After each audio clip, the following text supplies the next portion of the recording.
Lo que estás a punto de descubrir sobre la dieta de los vaqueros del viejo oeste te dejará sin palabras y te hará agradecer cada comida que tienes hoy. Imagina que estás viendo una película del oeste. Un vaquero solitario descansa junto a una fogata al atardecer, con un plato de judías humeantes sobre sus rodillas. Es la imagen clásica que todos tenemos en mente, pero esa escena romántica está muy lejos de la verdad. Lo que realmente comían los vaqueros durante las largas travesías ganaderas del siglo XIX era algo completamente diferente, mucho más duro y, en ciertos casos, absolutamente increíble. Esta no es una historia de comidas sencillas junto al fuego. Es la historia de hombres que sobrevivieron con lo mínimo, que transformaron la necesidad en ingenio y que comieron cosas que hoy nos harían apartar la mirada. Para entender su alimentación, primero debemos comprender el desafío al que se enfrentaban. Una travesía ganadera podía durar entre 2 y 4 meses, recorriendo cientos de kilómetros a través de territorios despoblados. No había tiendas, ni mercados, ni forma de conseguir provisiones frescas. El problema era simple pero brutal: cómo alimentar a un grupo de hombres que trabajaban desde antes del amanecer hasta bien entrada la noche, con recursos extremadamente limitados. La solución no tenía nada que ver con el sabor o la variedad. Era pura supervivencia calculada. Los historiadores coinciden en que la base de su dieta se componía de 3 elementos fundamentales: carne, judías y pan. Estos alimentos fueron elegidos porque podían transportarse sin estropearse, proporcionaban las calorías necesarias para el trabajo físico intenso y ocupaban poco espacio en el carro de provisiones.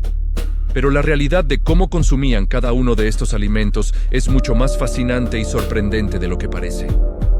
Comencemos por la carne. Aquí encontramos una de las ironías más grandes del viejo oeste. Los vaqueros estaban rodeados literalmente por miles de reses, pero comer un filete fresco era un lujo extremadamente raro. Esos animales representaban toda la inversión del jefe de la expedición, su ganancia futura. Sacrificar una res sana para una comida habría sido como robar dinero directamente de la caja fuerte. Entonces, según los registros históricos de la época, cuando conseguían carne fresca, normalmente provenía de un animal enfermo, cojo, demasiado terco para continuar, o de un ternero joven que no podía seguir el ritmo del rebaño. La forma más común de consumir carne era en forma de cecina, pero olvídate del producto comercial que conocemos hoy. El cocinero cortaba la carne en tiras finas, las cubría con cantidades enormes de sal y las dejaba secar al sol hasta que quedaban duras como piedras. Esta cecina era difícil de masticar, increíblemente salada, y requería un esfuerzo considerable para comerla, pero tenía una ventaja crucial: no se estropeaba durante semanas. En las raras ocasiones en que se sacrificaba un animal fresco, el cocinero aprovechaba absolutamente todo. Después de freír los filetes duros, echaba harina en la grasa hirviendo que quedaba en la sartén. Esto creaba una salsa espesa y sabrosa que los vaqueros llamaban mantequilla de Texas. La vertían sobre el pan y era considerada una auténtica delicia. Este aprovechamiento total nos muestra algo importante. Aquellos hombres sabían que nada podía desperdiciarse. Si la carne era el lujo ocasional, las judías eran la piedra angular de cada día. Las judías pintas eran las preferidas porque eran baratas, nutritivas y ocupaban poco espacio. Pero prepararlas era un trabajo que comenzaba al amanecer. El cocinero ponía una enorme olla de judías secas a remojar por la mañana. Esa olla iba después en la parte trasera del carro, zarandeándose durante todo el día mientras avanzaban, lo que ayudaba a que las judías se rehidratasen. En cuanto el carro se detenía por la noche, esa olla era lo primero que iba al fuego, cocinándose lentamente durante horas para estar lista al desayuno del día siguiente. Los vaqueros les pusieron apodos que reflejaban su importancia. Las llamaban combustible de la pradera y también bayas silbadoras, una referencia humorística a sus conocidos efectos digestivos. Estos nombres, documentados en diarios de la época, demuestran que los vaqueros no perdían el sentido del humor, incluso en las condiciones más duras. El tercer pilar de su alimentación era el pan. El más valorado de todos, era el bizcocho de masa madre. Un cocinero hábil ponía un orgullo inmenso en sus bizcochos. El secreto estaba en el fermento de masa madre, un cultivo vivo de levadura que el cocinero protegía como si fuera un tesoro. Lo guardaba en una vasija de barro y lo alimentaba diariamente con harina y agua. En las noches frías, hay testimonios de cocineros que dormían literalmente abrazados a su vasija de masa madre para evitar que la levadura muriera por el frío. En el extremo opuesto estaba el hardtack, el alimento de supervivencia en su forma más pura. Hecho solo con harina, agua y sal, se horneaba hasta volverse increíblemente duro y seco. Era prácticamente indestructible, pero tan duro que los vaqueros lo llamaban relleno de pistola, y tenían que remojarlo en café para poder comerlo. Ahora bien, aquí es donde la historia se vuelve realmente interesante. Todo lo que he contado hasta ahora es solo la superficie. La verdadera esencia de la cocina vaquera no está en estos alimentos básicos, sino en lo que estaban dispuestos a comer cuando las provisiones escaseaban o cuando debían aprovechar cada recurso disponible. Existe un plato cuyo nombre ya indica lo extremo de su naturaleza, el estofado hijo de, cuyo nombre completo era demasiado grosero para decirlo en voz alta. Según los relatos históricos, este guiso se preparaba cuando un ternero joven, aún lactante, era demasiado débil para continuar la travesía. Un vaquero lo describió así: el cocinero echaba todo al puchero, excepto el pelo, los cuernos y el gemido. El estofado contenía carne tierna, pero también el corazón, el hígado, la lengua y los riñones del animal. Sin embargo, los ingredientes que realmente lo hacían famoso eran los sesos, utilizados como espesante natural, y un órgano conocido como tubo de médula, un conducto lleno de leche que se encuentra entre los estómagos del ternero. Este tubo solo era comestible mientras el ternero seguía mamando, y su contenido daba al estofado un sabor rico que, según cuentan, los vaqueros ansiaban. Esta filosofía de no desperdiciar absolutamente nada continuaba durante las épocas de marcaje del ganado. Los subproductos de la castración no se tiraban. Se convertían en otra delicia vaquera conocida como ostras de las montañas rocosas. Se consideraban un manjar. Se sazonaban, se rebozaban en harina de maíz y se freían en grasa caliente hasta quedar dorados y crujientes. Quienes las probaron describían su sabor como una mezcla entre nuez y caza. Cuando las provisiones escaseaban gravemente, los vaqueros recurrían a la tierra misma. Cazaban cualquier animal salvaje que encontraran: ciervos, pavos silvestres, conejos. Pero en el auténtico espíritu de supervivencia, su definición de animal de caza podía estirarse bastante. Los registros históricos confirman que los vaqueros comían serpientes y, lo más sorprendente, mofetas. Algunas guías antiguas de pioneros incluso daban instrucciones sobre cómo preparar correctamente una mofeta, con la advertencia fundamental de retirar cuidadosamente las glándulas del olor primero. También recolectaban plantas silvestres, lo que llevaba a platos verdaderamente creativos. Uno de los más ingeniosos era la tarta de acedera silvestre. Esta hierba tiene un sabor ácido y cítrico y se utilizaba como sustituto de la fruta para crear un postre agridulce en medio de la nada. Lo que bebían era tan crucial como lo que comían. Además de su caballo, el compañero más esencial de un vaquero era el café. No era un capricho, era una necesidad absoluta. Una taza de café negro y fuerte proporcionaba el impulso necesario para comenzar una guardia antes del alba y el calor para combatir el frío de la pradera. El cocinero hervía agua, echaba un puñado de café molido por taza y lo dejaba hervir. El resultado era famoso por su potencia. Lo llamaban café 6 disparos, por la leyenda de que era tan fuerte que podía hacer flotar un revólver.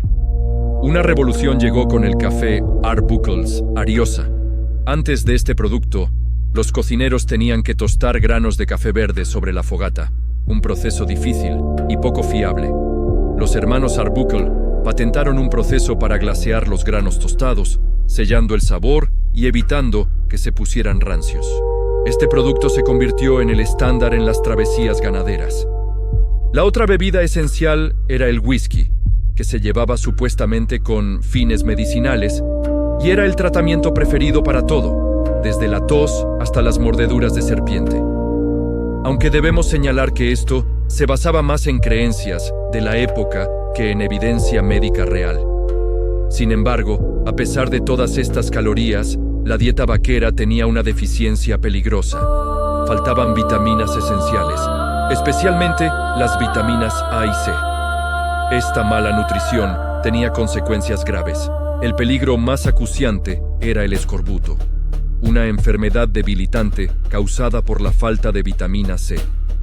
Para hombres que pasaban meses sin frutas ni verduras frescas, era una amenaza constante. Su principal defensa eran los tomates enlatados, uno de los pocos productos conservados que llevaban. De hecho, la enfermedad era la causa principal de muerte en las travesías, mucho más letal que los tiroteos que tanto nos muestran las películas. Las condiciones insalubres del campamento provocaban cólera y disentería, mientras que el agotamiento puro causaba accidentes frecuentes. Esta dura realidad nos enseña algo valioso hoy. Aquellos hombres enfrentaron privaciones extremas con recursos mínimos, pero encontraron formas de sobrevivir y seguir adelante. Su capacidad para adaptarse, para no desperdiciar nada y para encontrar soluciones creativas ante problemas aparentemente imposibles, es una lección que sigue siendo relevante. Nos recuerda el valor de lo que tenemos, la importancia de no malgastar nuestros recursos y la fuerza que surge cuando trabajamos juntos ante la adversidad. La imagen romántica del vaquero cenando tranquilamente junto a una fogata se desvanece cuando conocemos los hechos históricos reales. La verdadera historia de lo que comían los vaqueros es una batalla constante e ingeniosa por la supervivencia, donde la carne fresca era un lujo raro. Las judías requerían todo un día de preparación y el pan podía ser desde un tesoro dorado hasta una galleta dura como una roca. Las verdades más increíbles de su dieta están en su absoluta negativa a desperdiciar cualquier cosa. Desde el estofado, hecho con prácticamente todo un ternero, hasta las peculiares delicias que hoy nos parecerían impensables. Los vaqueros practicaban una filosofía de aprovechamiento total, nacida puramente de la necesidad. Esta necesidad absoluta de aprovechar cada recurso disponible nos lleva a descubrir prácticas culinarias que revelan la verdadera naturaleza del ingenio humano ante la adversidad. Cuando pensamos en conservar alimentos hoy, imaginamos una nevera bien abastecida o un congelador moderno. Para aquellos hombres, la conservación era literalmente cuestión de vida o muerte, y desarrollaron técnicas que demuestran un conocimiento profundo del entorno que les rodeaba. Una de las prácticas menos conocidas era el uso del llamado cuero dulce. Cuando había oportunidad de conseguir fruta fresca, algo extraordinariamente raro, el cocinero no simplemente la servía y ya está. Trituraba manzanas, bayas o cualquier fruta disponible hasta formar una pasta, le añadía azúcar si tenía la suerte de contar con ella, y extendía esta mezcla en finas capas sobre lonas de tela. Bajo el sol abrasador de la pradera, esta pasta se secaba convirtiéndose en láminas flexibles y gomosas que podían enrollarse y guardarse durante semanas. Este cuero de fruta concentraba los azúcares naturales y proporcionaba una fuente preciosa de energía rápida y sabor, algo que rompía la monotonía brutal de la dieta diaria. Los vaqueros guardaban estos tesoros en sus alforjas personales y los masticaban durante las largas guardias nocturnas. El papel del cocinero en estas expediciones merece una atención especial, porque no era simplemente alguien que preparaba comida. Este hombre cargaba sobre sus hombros la responsabilidad de mantener vivo y funcional a todo el grupo. Los cocineros de las travesías ganaderas desarrollaron reputaciones que se extendían por todo el territorio. Un buen cocinero podía determinar el éxito o fracaso de toda una expedición, no solo por la calidad de su comida, sino por su capacidad para gestionar las provisiones con precisión matemática, calculando exactamente cuánto necesitaba cada hombre cada día y asegurándose de que las reservas duraran hasta el final del viaje. Estos cocineros Viajaban en un carromato especial conocido como Chuck Wagon, una invención que revolucionó las travesías ganaderas. Este carromato había sido diseñado específicamente por Charles Goodnight en 1866. La parte trasera contenía una caja inclinada con múltiples cajones y compartimentos, cada uno diseñado para guardar ingredientes específicos. Uno para la harina, otro para el café, otro para las especias, otro para los utensilios.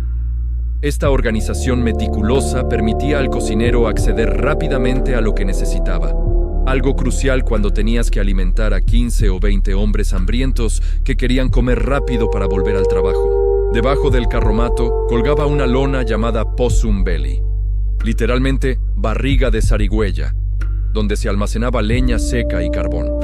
En territorios donde los árboles eran escasos, esta reserva de combustible marcaba la diferencia entre tener una comida caliente o no tener nada. Los cocineros también recogían excrementos secos de búfalo, conocidos como chips de búfalo, que ardían sorprendentemente bien y se convirtieron en el combustible estándar en las grandes llanuras, donde la madera era prácticamente inexistente. La jerarquía social del campamento colocaba al cocinero en una posición única. Nadie, absolutamente nadie, cuestionaba su autoridad cerca de la fogata. Existía una regla no escrita, pero férreamente respetada. Ningún vaquero podía acercarse al carro de provisiones o tocar los utensilios de cocina sin permiso expreso. Romper esta regla podía significar quedarte sin comida o, en casos extremos, ser expulsado de la expedición. Esta autoridad tenía sentido práctico. Si cada hombre hurgaba en las provisiones a su antojo, el caos resultante habría sido insostenible. Los cocineros también actuaban como médicos improvisados del grupo. Llevaban un pequeño botiquín con remedios básicos: láudano para el dolor, quinina para la fiebre, vendas para las heridas. Cuando un hombre se lesionaba, y las lesiones eran frecuentes, el cocinero era quien aplicaba los primeros auxilios. También guardaban secretos culinarios que pasaban de generación en generación, recetas transmitidas verbalmente, porque muchos de estos hombres no sabían leer ni escribir. Hablemos ahora de algo que cambia completamente nuestra comprensión de aquella época: las condiciones de higiene durante la preparación de alimentos. No existía agua limpia en abundancia. El agua que encontraban en ríos y arroyos estaba contaminada por el propio ganado que conducían, que bebía y defecaba en las mismas fuentes. Hervir el agua en el café era una de las pocas garantías de seguridad que tenían contra enfermedades transmitidas por el agua. Lavar los platos era un lujo que raramente podían permitirse. Los vaqueros limpiaban sus platos de hojalata con arena, frotándolos vigorosamente hasta eliminar los restos de comida, y luego los enjuagaban brevemente. Los tenedores y cuchillos recibían el mismo tratamiento rudimentario. Esta falta de higiene básica explica por qué las enfermedades intestinales causaban estragos en los campamentos. Un brote de disentería podía incapacitar a varios hombres simultáneamente, poniendo en peligro toda la operación. Los registros médicos de la época, los pocos que existen, documentan que estas enfermedades mataban silenciosamente, lejos de la gloria romantizada de los duelos al mediodía que pueblan nuestra imaginación colectiva. Existe un aspecto fascinante relacionado con las especias y condimentos que llevaban. Contrariamente a lo que podríamos pensar, no viajaban con las manos vacías en este sentido. El cocinero guardaba celosamente pequeñas cantidades de pimienta negra, sal en abundancia y ocasionalmente canela o nuez moscada. Estas especias no eran solo para mejorar el sabor. La pimienta, por ejemplo, ayudaba a enmascarar el sabor de la carne que empezaba a ponerse rancia. La sal era vital, no solo como conservante, sino porque la pérdida de sal, a través del sudor, en trabajos físicos bajo el sol implacable, podía causar calambres debilitantes y agotamiento. Un condimento particularmente valorado era la melaza, un jarabe espeso y oscuro, derivado del azúcar. Cuando había melaza disponible, transformaba completamente la experiencia culinaria. Se vertía sobre los bizcochos, se mezclaba con las judías para darles dulzor, incluso se diluía en agua caliente para crear una bebida reconfortante. La melaza también aportaba minerales esenciales como hierro, ayudando a combatir parcialmente la anemia que amenazaba constantemente a hombres con dietas tan limitadas. La relación entre los vaqueros y su comida también revela dinámicas sociales interesantes. La hora de comer era el único momento del día donde todos se reunían. El desayuno se servía antes del amanecer, generalmente alrededor de las 4 de la madrugada. Los hombres comían rápidamente, en silencio, conservando energía para el día que tenían por delante. La cena, en cambio, tomaba un carácter diferente. Después de 12 o 14 horas de trabajo agotador, los hombres se sentaban alrededor del fuego, comían despacio y compartían historias. Este ritual diario creaba vínculos que iban más allá de la simple camaradería laboral. En aquellos momentos, compartir un plato humeante de judías no era solo alimentarse, era afirmar que habían sobrevivido otro día juntos. Las historias que contaban mientras comían se convertían en el entretenimiento principal. No había libros, periódicos, ni ninguna otra forma de distracción.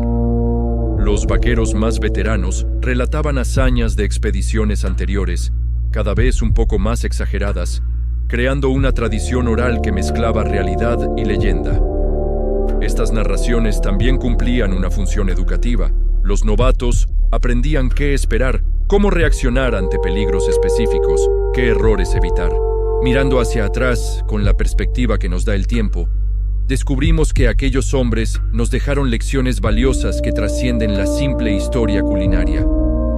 Su capacidad para encontrar satisfacción en lo mínimo, para crear comunidad alrededor de una comida simple, para valorar cada bocado porque sabían exactamente cuánto esfuerzo costaba conseguirlo, nos interpela directamente hoy.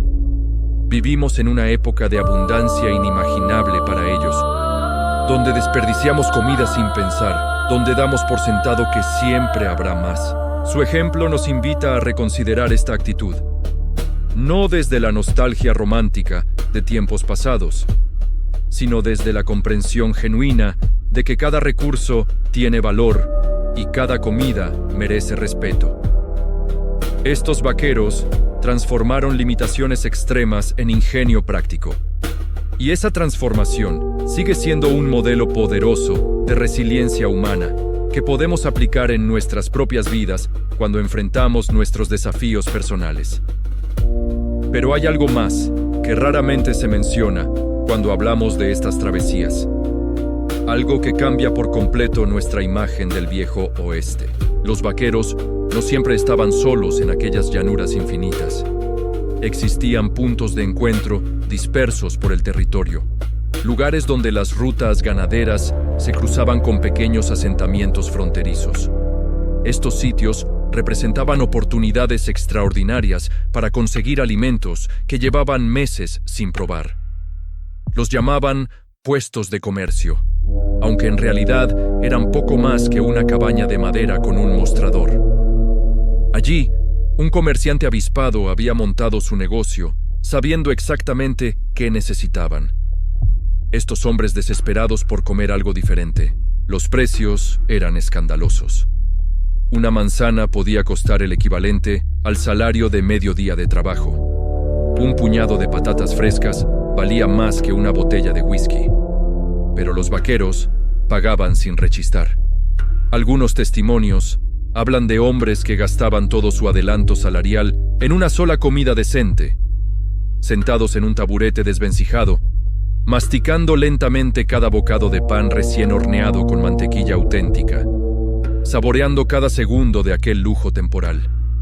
Estos encuentros con la civilización también revelaban algo sobre el estado físico de los vaqueros. Los comerciantes dejaron descripciones escritas de estos hombres cuando llegaban tras semanas en la pradera. Hablaban de rostros quemados por el sol hasta parecer cuero curtido, labios agrietados que sangraban al sonreír, dientes flojos por la falta de nutrientes adecuados. Algunos vaqueros perdían entre 10 y 15 kilos durante una travesía típica, a pesar de consumir entre 4.000 y 5.000 calorías diarias. El trabajo físico extremo simplemente quemaba todo lo que comían y más. La transformación que experimentaban estos hombres al regresar a la civilización después de meses en la pradera resulta fascinante. Existe un relato particularmente revelador de un vaquero que describió su primera comida en un restaurante de verdad tras 4 meses de travesía. El hombre pidió huevos fritos, patatas, carne de cerdo, pan blanco, mantequilla, mermelada, pastel de manzana y 3 tazas de café con leche. Comió hasta sentirse enfermo. Su estómago, acostumbrado durante meses solo a judías, cecina y bizcochos duros, simplemente no pudo procesar tanta variedad y riqueza de golpe. Pasó los 2 días siguientes con terribles dolores de estómago, pero según sus propias palabras, mereció completamente la pena. Esta reintroducción brusca a la comida normal creaba problemas médicos documentados. Los médicos de las ciudades ganaderas del final de las rutas, lugares como Abilene o Dodge City, trataban regularmente casos de indigestión severa en vaqueros recién llegados. Algunos doctores incluso recomendaban una dieta de transición gradual, aconsejando a estos hombres que empezaran con sopas ligeras antes de lanzarse a las comidas abundantes. Pero claro, después de meses de privaciones, pocos vaqueros tenían la paciencia o la voluntad de contenerse. Hay otro aspecto que conecta directamente con nuestra vida moderna y que pocas veces consideramos: la relación psicológica que estos hombres desarrollaban con la comida. Después de pasar meses valorando cada bocado, donde desperdiciar medio bizcocho podía significar pasar hambre al día siguiente, muchos vaqueros arrastraban estos hábitos durante toda su vida. Los que sobrevivían lo suficiente para retirarse del oficio, los que conseguían comprar su propio rancho o establecerse en algún pueblo, mantenían costumbres curiosas. Guardaban comida compulsivamente, incluso cuando tenían abundancia. Comían rápido, casi con urgencia, aunque nadie fuera a quitarles el plato. No dejaban nunca nada en el plato, sin importar lo llenos que estuvieran. Esta mentalidad de escasez, grabada profundamente por la experiencia, nos enseña algo valioso sobre cómo nuestras circunstancias moldean nuestra relación con lo esencial. Hoy podemos elegir qué comer, cuándo comer, dónde comer. Tenemos ese privilegio. Y reconocer este privilegio no significa sentir culpa, sino apreciación genuina. Cada vez que nos sentamos a una mesa, cada vez que abrimos la nevera, estamos experimentando algo que aquellos hombres considerarían un milagro absoluto. Pero volvamos al contexto histórico, porque hay detalles sorprendentes sobre cómo algunos cocineros especialmente ingeniosos lograban crear variedad dentro de las limitaciones brutales. Uno de estos métodos era la fermentación improvisada. Algunos cocineros experimentaban con dejar remojar las judías durante días extra, permitiendo que fermentaran ligeramente antes de cocinarlas. Esto no solo cambiaba el sabor, volviéndolo más complejo y ligeramente ácido, sino que también mejoraba la digestibilidad. Aunque seguramente no conocían la ciencia detrás, estaban aplicando principios de fermentación que aumentaban el contenido de vitaminas B en las judías. Otro truco fascinante era lo que llamaban carne fantasma. Cuando no había carne disponible en absoluto, algunos cocineros freían tiras de masa en grasa de cerdo salada hasta que quedaban crujientes y doradas. Luego las servían junto a las judías. No engañaban a nadie, claro está. Todos sabían perfectamente que no era carne real.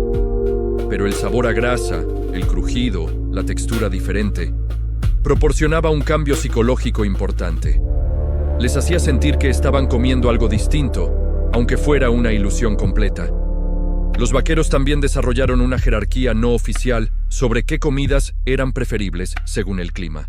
En los días de calor extremo del verano tejano, donde las temperaturas superaban fácilmente los 40 grados, comer judías calientes y espesas resultaba casi insoportable.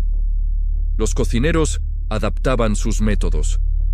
Preparaban las judías más líquidas, casi como una sopa, que se podía beber más fácilmente.